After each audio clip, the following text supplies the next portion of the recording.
Hello, Hofstra fans, and welcome to this week's edition of the WBB Mason Coaches Report with Hofstra head women's basketball coach Danielle Santos Atkinson.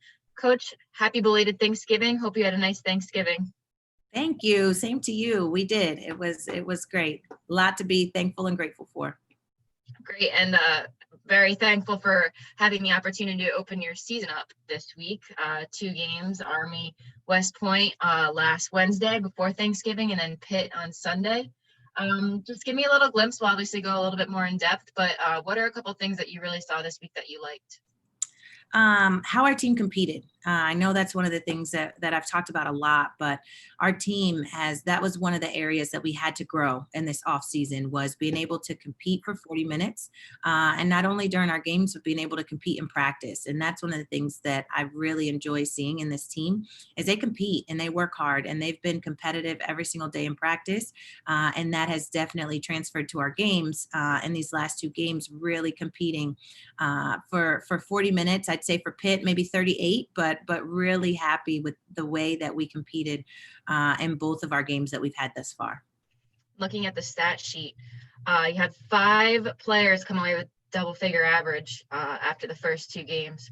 How do you see this panning out throughout the season? Do you feel like this is going to be something you can turn to anybody at any given time? Just because there's some, great numbers we looked at this week. Jalen Hines and Jashani Knight both averaging 14 points this week. Jacayla Brown and Rosie Nicholson both with 11 points, and then Val Valcourt, who played against Army, also with 11 points in her debut. So talk about what it's like to have the versatility on the team. Yeah, it's definitely something that we're looking to count on, that to have the ability to count on people to be able to score, to be able to go create shots, to be able to go get us a bucket when we need it. That's something that is going to help us as we continue to go in the season.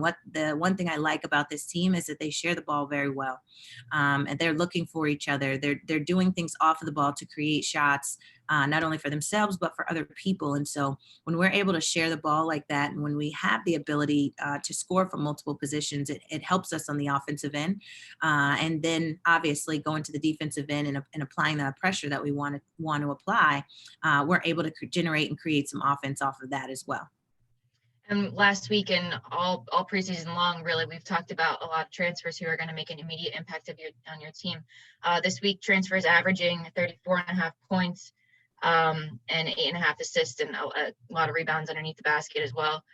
So how have they been able to adapt throughout the first 2 games, and how do you see them continuing to fit in with the team?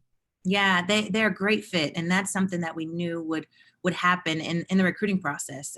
Obviously, their character and their work ethic are things that we keyed on, especially, and then they had the skill and the talent to back it up. And so merging with our team has been great. Anytime you have new people coming into the team, you there's always this transitional period, and I think our team's been great in welcoming all the newcomers. And then on the floor, they really they have a chemistry, and it starts in practice. They compete and practice together, continuing to build our trust amongst each other on the floor and what that looks like, especially from a defensive end of things.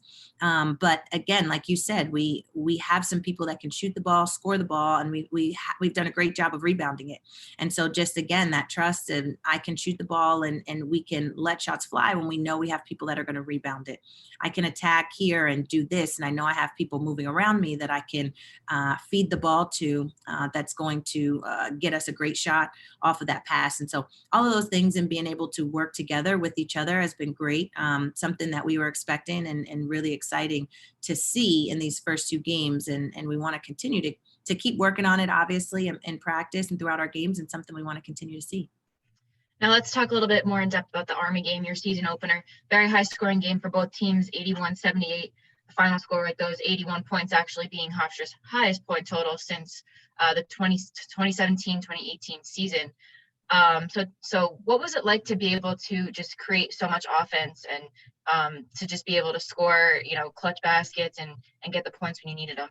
Yeah, I think we did a great job of pushing the ball in transition and creating some offense from our defense. And so when we are aggressive as we want to be on the defensive end of the floor, that's going to be able to generate some baskets for us. And versus that, in that Army game, they did a great job of creating shots and opportunities in transition. They shot the ball extremely well.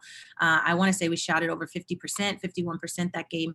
And with those numbers, then you're going to be able to put up a good bit of those points. Now we on the flip side, we did not want to see Army put up that many points, and so defensively we want to make sure we're doing a better job of limiting the points of our opponents. But we want to continue, like I said, to play fast and to put points on the board. You may struggle a little bit defensively, but this week your team actually caused 41 turnovers while committing just 26.